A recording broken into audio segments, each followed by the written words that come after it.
মানে বিচারের পূর্বে, হুম। শাস্তি ভোগ করার পূর্বে বিএনপি নেতৃবৃন্দ যদি আওয়ামী লীগকে পলিটিক্যাল স্পেস দিতে চায়, আমি মনে করি এটি বিপ্লবের সাথে একটি বৃদ্ধাঙ্গুলি প্রদর্শন করা। দেখুন, জামাত ইসলামের আমির যে কথাটি বলেছিলেন, আপনি যে কথাটি বলেছেন যে আমরা রাজনৈতিক কোনো প্রতিশোধ নেব না, কিন্তু উনি বারবার বলেছে, আমরাও বলছি, লন্ডনে উনি বলেছেন আওয়ামী লীগ শেখ হাসিনা তো গণহত্যার অপরাধ করেছে, শুটেড সাইড বলেছে। আমি একজন আইনজীবী মানুষ, আমি বলছি শেখ হাসিনা কমান্ড রেসপন্সিবিলিটির কারণে শেখ হাসিনাকে শাস্তি ভোগ করতে হবে।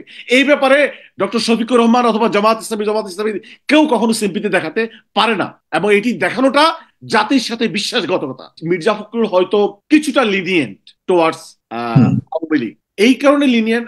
ইউনূস সাহেব কিন্তু বলেছেন যে হুম। রাজনৈতিক দলগুলো নিষিদ্ধের ব্যাপারে কেউ কেউ বিরোধিতা করছে, আর বিএনপি একটি বড় দল, বিএনপি চায় না আহ, আওয়ামী লীগ নিষিদ্ধ হোক। এই কারণে আমি বলছি কিছুটা লিনিয়েন্ট, কিছুটা নমনীয়। দেখুন, প্রথমে আমি যে কথাটি দিয়ে শুরু করতে চাই, জামাতের আমিরের বক্তব্য আহ, কিছু মিডিয়া ব্যক্তি এবং কিছু রাজনৈতিক কর্মী সমর্থক তারা ভুলভাবে উপস্থাপন করেছে। হুম। জামাতের আমিরের বক্তব্য, যখন উনি এই বক্তব্যগুলো দিয়েছে, আপনি জানেন যে আমি ওনার কাছেই ছিলাম, সাথেই ছিলাম। আহ, উনি কি বোঝাতে চেয়েছেন, কি বলেছেন, তা মিডিয়া, হুম। অধিকাংশ মিডিয়া কর্মী ভালোভাবে রিপোর্ট করেছে, কিছু হুম। মিডিয়া ভুল রিপোর্ট করেছে। দেখুন, উনি যে কথাটি বলেছে, আমি আওয়ামী লীগকে বারবার ফেসিস্ট বলতে চাই না, বাট উনি 17 তারিখে লন্ডনে, আমি ওনার পাশে বসেছিলাম, উনি হুম। স্পষ্ট বলেছে আওয়ামী লীগ অবশ্যই ফ্যাসিবাদী দল। বারবার আমি বলতে চাই না, তারা ফ্যাসিবাদের অপরাধ করেছে, তাদের বিচার হতে হবে। উনি সকল প্রোগ্রামে কিন্তু বলেছেন, উনি ওনার কনসিস্টেন্সি বজায় রেখেছেন, যে উনি যেই প্রোগ্রামে বলেছেন আমি বারবার ফ্যাসিবাদকে বলতে চাই না, সেই প্রোগ্রামে বলেছেন আওয়ামী লীগের যারা অপরাধী তাদের বিচার অবশ্যই হতে হবে বাংলাদেশের আইন অনুযায়ী। হুম। এরপরে আবার 17 তারিখ যখন বলেছেন আওয়ামী লীগ প্রতিষ্ঠিত ফ্যাসিবাদ, একবার বললেও ফেসিবাদ, 100 বার বললেও ফেসিবাদ, তাদের বিচার হতে হবে। সুতরাং উনি কিন্তু কনসিস্টেন্ট, আওয়ামী লীগকে ফেসিবাদী দল হিসেবে উনি স্পষ্ট করে বলেছেন সকল প্রোগ্রামে। এই ব্যাপারে মিডিয়া, কিছু কিছু মিডিয়া টুইস্ট করেছে, ভুল ভাবে উপস্থাপন করেছে, এবং কিছু কিছু রাজনৈতিক কর্মী এই কথাটি প্রচার করেছে। না, জামাতের অবস্থান হচ্ছে, ভুলভাবে কিভাবে, মানে আমি বারবার বলতে চাই না, মানে তো যে বারবার আমি বলতে চাই না তাদেরকে ফ্যাসিস্ট, এটা স্বাভাবিক, এবং তারাও মানুষ বলে কি বোঝাতে চেয়েছেন? উনি বলতে চাচ্ছেন যে ফেসিস্ট শব্দটি তো একটি বড় ধরনের গালিতে পরিণত হয়েছে। তো হুম। আমি আওয়ামী লীগকে ফেসিবাদ বলছি, আওয়ামী হুম। লীগের বিচার চাচ্ছি, আওয়ামী লীগের যারা অপরাধ করেছে তাদের বিচার চাচ্ছি, এটা আমি কিন্তু ব্যাখ্যা করে বলছি না, উনি বলেছেন মানে সাংবাদিক সম্মেলনে এবং বিজনেসম্যানদের সাথে মিটিং এ। তো হুম। সাংবাদিকরা সেখানে উপস্থিত ছিলেন, উনি বলেছেন যে আওয়ামী লীগ অপরাধ করেছে, আওয়ামী লীগের নেতা কর্মীরা অপরাধ করেছে, তাদের বিচার হতে হবে, কিন্তু বারবার গালি দিতে চাচ্ছি না আমি, তারা হুম। ফেসিবাদ। আমি বারবার করে এটা বলতে চাচ্ছি না তারা ফেসিবাদ। উনি বোঝাতে চাচ্ছেন আমি বারবার ফেসিবাদ বলে লাভ কি, বাট তারা তো ফেসিবাদী, বাট তারা অপরাধ করেছে, অপরাধের বিচার করতে হবে। উনি যে কথাটি বলেছেন, আমাদেরকে এখন সামনে এগিয়ে যেতে হবে, শুধু আওয়ামী লীগ ফেসিবাদ ফেসিবাদ এ কথা না বলে দেশ গঠনের প্ল্যান করতে হবে, দেশে হুম। কিভাবে সুশাসন আনা যায় তার জন্য কাজ করতে হবে, গণতন্ত্র কিভাবে ফেরত আনা যায় তা তা কাজ করতে হবে। সাথে সাথে আওয়ামী লীগ যে অপরাধ করেছে, আওয়ামী লীগের অপরাধের বিচার হতে হবে। উনি এই কথাটাই বলেছেন। এটি কিন্তু আমি ব্যাখ্যা করছি না, উনি ওনার নিজ থেকে বলেছেন। আমরা রাজনৈতিক দলগুলো আওয়ামী লীগকে ফেসিবাদ বলে আওয়ামী লীগের অপরাধগুলো বিচার চেয়ে এখন আমাদেরকে আরো সামনে এগিয়ে যেতে হবে। আমাদের সকলে মিলে ঐক্যবদ্ধভাবে প্ল্যান করতে হবে কিভাবে দেশ এগিয়ে যায়, কিভাবে দেশকে গণতন্ত্রের পথে নিয়ে আসা যায়, কিভাবে দেশের সুশাসন ফিরিয়ে আনা যায়, কিভাবে ফিরিয়ে আনা হুম। যায়। এর জন্য আমাদের কাজ করতে হবে। হুম। শুধুমাত্র অতীতে, অতীতের ব্যাপার নিয়ে মানুষকে বারবার গালি দিয়ে রাজনীতি করার দরকার নাই। রাজনীতির আরো ব্যাপার রয়েছে, এটি যেমন একটি ব্যাপার যে আওয়ামী লীগ ফেসিবাদ অপরাধ করেছে, অপরদিকে নতুন বিপ্লবের যে স্পিরিট, হুম। ছাত্র জনতা যে বিপ্লব করেছে এই নতুন বাংলাদেশের জন্য, হুম। বাংলাদেশের মানুষের উন্নতির জন্য, কল্যাণের জন্য, তার জন্য কিন্তু আমাদেরকে পদক্ষেপ নিতে হবে। উনি এর জন্য উনি এই কথাটি বলেছেন, বাট আওয়ামী লীগের প্রতি কোনো সিম্পিতি থেকে, হুম। এবং উনি ওনার অবস্থান পরিবর্তন করার ইঙ্গিত হিসাবে এই কথা বলেন নাই, যেটি কোনো কোনো মিডিয়া এবং কোনো কোনো রাজনৈতিক কর্মীরা বলার চেষ্টা করেছে। দেখুন, আওয়ামী লীগের প্রতি সিম্পিতি তো আমরা দেখাতে পারি না। হুম, বাংলাদেশে এখন হাবিব ভাই আমার সাথে দ্বিমত পোষণ করতে পারেন, বাংলাদেশে কিন্তু সবচেয়ে বেশি কোন রাজনৈতিক দলের নেতা যদি আওয়ামী লীগের হাতে নিহত হয়ে থাকে সেটি জামাত ইসলামীর সবচেয়ে বেশি নেতা। এবং জামাত ইসলামীর সবচেয়ে বেশি নেতা কর্মী কিন্তু এই সরকার আমলে আহ হুম, গুণ মানে খুন খুন হয়েছে, গুম হয়েছে, নির্যাতিত হয়েছে। সাথে সাথে বিএনপি হয়েছে। হুম, বিএনপি কিন্তু জামাতের তুলনায় মানে কম্পারেটিভলি নেতা কম হারিয়েছে আওয়ামী লীগের হাতে, কম গুমের শিকার হয়েছে। জামাত ইসলামী, জামাত বিএনপি কিন্তু কিছুটা রাজনীতি করতে পেরেছে আওয়ামী লীগের আমলে, কিন্তু জামাত ইসলামী কিন্তু কোনো রাজনীতি করতে দেওয়া হয়নি। জামাত ইসলামের সকল রাজনৈতিক অফিস বন্ধ করে দেওয়া হচ্ছে, সেন্ট্রাল অফিস, ডিস্ট্রিক্ট অফিস, থানা অফিস।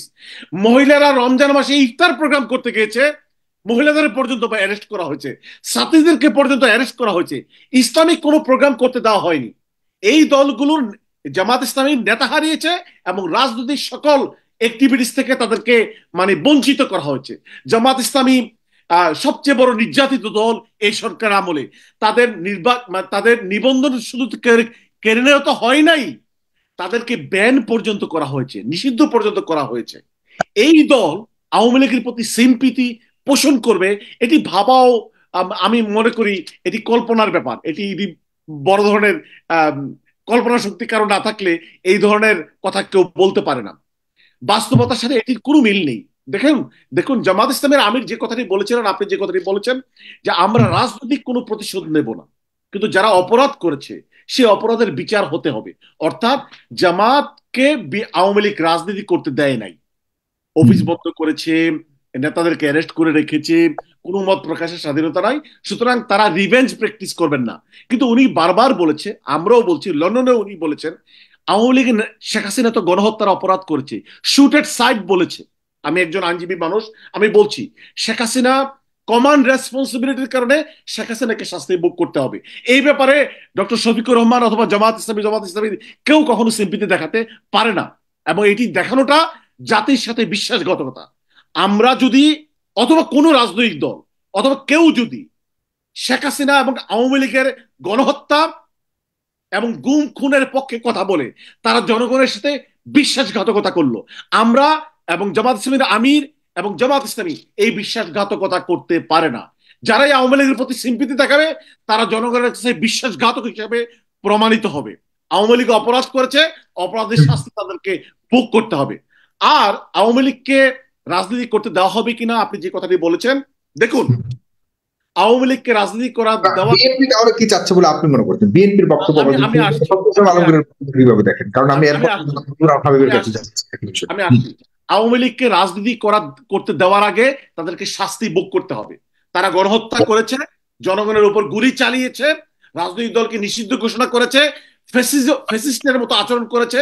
এই শাস্তি তাদেরকে ভোগ করে জনগণের কাছে ক্ষমা চেয়ে, এরপরে জনগণ যদি শাস্তির পরে ক্ষমার পরে জনগণ যদি মনে করে যে তাদেরকে রাজনীতি করতে দেওয়া হবে, তখন এটা জনগণের সিদ্ধান্তের ব্যাপার। কিন্তু এর আগ পর্যন্ত, বিচার হওয়ার আগ পর্যন্ত, শাস্তি ভোগ করার আগ পর্যন্ত, ক্ষমা চাওয়ার আগ পর্যন্ত কেউ যদি আওয়ামী লীগের পক্ষে অবস্থান নেয়, সিম্পিতি দেখায়, তারা বিপ্লবের সাথে বেইমানি করেছে, বিপ্লবের সাথে বিশ্বাসঘাতকতা করেছে, জনগণ তাদেরকে প্রত্যাখ্যান করবে। এবং জামাত ইসলামী বাংলাদেশের এই বিপ্লবকে ধারণ করে বিপ্লবের স্টেক হোল্ডার্স, তারা যারা অপরাধ করেছে, এই গণহত্যা করেছে, ফেসিস্ট আচরণ করেছে, তাদের বিচার চায় এবং তাদের শাস্তি চায়। এখন আসেন বিএনপি কি বলছে, এটির ভালো ব্যাখ্যা হাবিব ভাই দিতে পারবেন বিএনপির অবস্থানটি কি। বাট আমি যতটুকু বুঝছি মানে বিএনপির অবস্থান থেকে, মির্জা ফখরুলের বক্তব্য থেকে, পত্রপত্রিকা থেকে আমি যতটুকু বুঝতেছি সেটা হচ্ছে যে মির্জা ফখরুল হয়তো কিছুটা লিনিয়েন্ট টুয়ার্ডস হুম। আওয়ামী লীগ। দেখুন, আহ, ইউনূস সাহেব যে কথাটি বলেছেন, কিছুটা লিনিয়েন্ট লিনিয়েন্ট হ্যাঁ, কেন মনে হলো আপনার কাছে? হ্যাঁ। হ্যাঁ, আমি আমি মনে করছি কিছুটা লিনিয়েন্ট। হুম, এই কারণে লিনিয়ার, ইউনূস সাহেব কিন্তু বলেছেন যে হুম, রাজনৈতিক দলগুলো নিষিদ্ধের ব্যাপারে কেউ কেউ বিরোধিতা করছে, আর বিএনপি একটি বড় দল, বিএনপি চায় না আহ, আওয়ামী লীগ নিষিদ্ধ হোক। এই কারণে আমি বলছি কিছুটা লিনিয়েন্ট, কিছুটা নমনীয়। হুম, অর্থাৎ সে বুঝছি আওয়ামী আমি, কিন্তু লীগকে রাজনীতিতে আনার ব্যাপারে কিছুটা নমনীয়। হুম, তারা মূলত আমি যতটুকু বুঝতেছি যে তারা দুটো কারণ আছে। হুম, একটি হচ্ছে যে তারা আন্তর্জাতিক শক্তিসমূহের মধ্য থেকে অথবা অন্য দেশের সিভিল সোসাইটির পক্ষ থেকে বিএনপির প্রতি সম্ভবত কোনো প্রেশার রয়েছে যে আপনারা আওয়ামী লীগকে সাথে নিয়ে রাজনীতি করুন। এই হুম, ধরনের একটি প্রেশার সম্ভবত আন্তর্জাতিক কমিউনিটির, সিভিল সোসাইটি অথবা কোনো কোনো রাষ্ট্রের পক্ষ থেকে কেউ কেউ সাজেশন দিতে পারে, এটি একটি কারণ। আর অপরদিকে আহ আওয়ামী লীগকে রাজনীতি না করতে দিলে আওয়ামী লীগ আহ, বাংলাদেশের রাজনৈতিক কোনো ভ্যাকুয়াম, শূন্যতা সৃষ্টি হতে পারে বলে বিএনপি নেতৃত্ব মনে করতে পারে। বাট আমি ফারুক হাসানের সাথে একমত যে জিয়া রহমান সাহেব কিন্তু অনেক উদারতার পরিচয় দিয়ে শেখ হাসিনাকে বাংলাদেশে ফিরিয়ে নিয়ে এনেছিলেন। কিন্তু আহ, ফারুক হাসান সাহেব যে কথাটি বলেননি, আমি আজকে বলতে চাচ্ছি, শেখ হাসিনাকে বাংলাদেশে তৎকালীন সময়ে ফিরে আনার ব্যাপারে কিন্তু আমাদের পার্শ্ববর্তী দেশের একটি চাপ ছিল। তারা খুব প্রেশার ক্রিয়েট করছিলেন জিয়া রহমান এবং ওনার প্রশাসনের প্রতি, শেখ হাসিনাকে যেন বাংলাদেশে ফিরে আনা হয়। এখনো হুম, কিন্তু মানে আওয়ামী লীগকে রাজনৈতিক স্পেস দেওয়ার জন্য কোন কোন দেশ সম্ভবত, এটি আমার ধারণা ব্যক্তিগত, আমার কাছে কোনো এভিডেন্স নাই, আহ, আওয়ামী লীগকে পলিটিক্যাল স্পেস দেওয়ার জন্য একটি প্রেশার ক্রিয়েট করতে চাচ্ছে। এবং হুম, একদিকে প্রেশার, অপরদিকে আওয়ামী লীগকে পলিটিক্যাল স্পেস না না না দিলে বাংলাদেশের পলিটিক্যাল স্পেসের ক্ষেত্রে ভ্যাকুয়াম সৃষ্টি হতে পারে। হুম, সেটি সম্ভবত বিএনপি নেতৃত্ব চিন্তা করছে। কিন্তু আমি মনে করি বিএনপির নেতৃত্বটি আহ, এটি অত্যন্ত একটি ভুল সিদ্ধান্ত, আওয়ামী লীগকে পলিটিক্যাল স্পেস দেওয়া। তারা আগে বিচার চাইতে হবে, গণহত্যার বিচার শেষ হওয়ার পরে, তারা শাস্তি ভোগ করার পরে, জনগণের কাছে ক্ষমা চাওয়ার পরে বিএনপি নেতৃবৃন্দ যদি আওয়ামী লীগের প্রতি লিনিয়েন্ট হন, নমনীয় হন, তখন মানে তখন হয়তো হইতে পারে। কিন্তু এখন যদি মানে বিচারের পূর্বে, হুম। শাস্তি ভোগ করার পূর্বে বিএনপি নেতৃবৃন্দ যদি আওয়ামী লীগকে পলিটিক্যাল স্পেস দিতে চায়, আমি মনে করি এটি বিপ্লবের সাথে একটি বৃদ্ধাঙ্গুলি প্রদর্শন করা। যেই স্পিরিট নিয়ে বিপ্লবটি হয়েছে, ছাত্র জনতা বিপ্লব করেছে, আপনি মনে রক্ত করছেন দিয়েছে। আসলে বিএনপির বিভিন্ন ধরনের অবস্থান নিয়ে, বিশেষ করে মির্জা ফখরুল ইসলাম আলমগীরের বক্তব্যকে যদি আপনি কোট করে থাকেন, তার মানে আপনি বুঝতে পারছেন যে বিএনপি আওয়ামী লীগকে ফিরিয়ে আনার ব্যাপারে কিছুটা হলো নমনীয়, লিনিয়েন্ট। কিছুটা নমনীয়, এবং আমি মনে করি এটি যৌক্তিক এবং নয়, এই এটি ক্ষেত্রে জামাত ইসলাম বিপ্লবের নমনীয় না। স্পিরিটকে, এই ক্ষেত্রে বিপ্লবের স্পিরিট যেটা হয়। জামাত ইসলামের অবস্থান সুস্পষ্ট এবং স্ট্রং। কোনোভাবে জামাত ইসলাম চায় না আওয়ামী লীগের রাজনৈতিক পুনর্বাসন। এটা হ্যাঁ, আপনি নিশ্চিত করে দেখবেন। জামাতের অবস্থান হচ্ছে যে আওয়ামী লীগের নেতাদের বিচার হইতে হবে, গণহত্যার বিচার হইতে হবে, তাদের শাস্তি আগে মানে হতে হবে। পুনর্বাসন এখন এই ব্যাপারে কথা বলার সময় হয়নি। ধন্যবাদ। জি, আপনাকে ধন্যবাদ।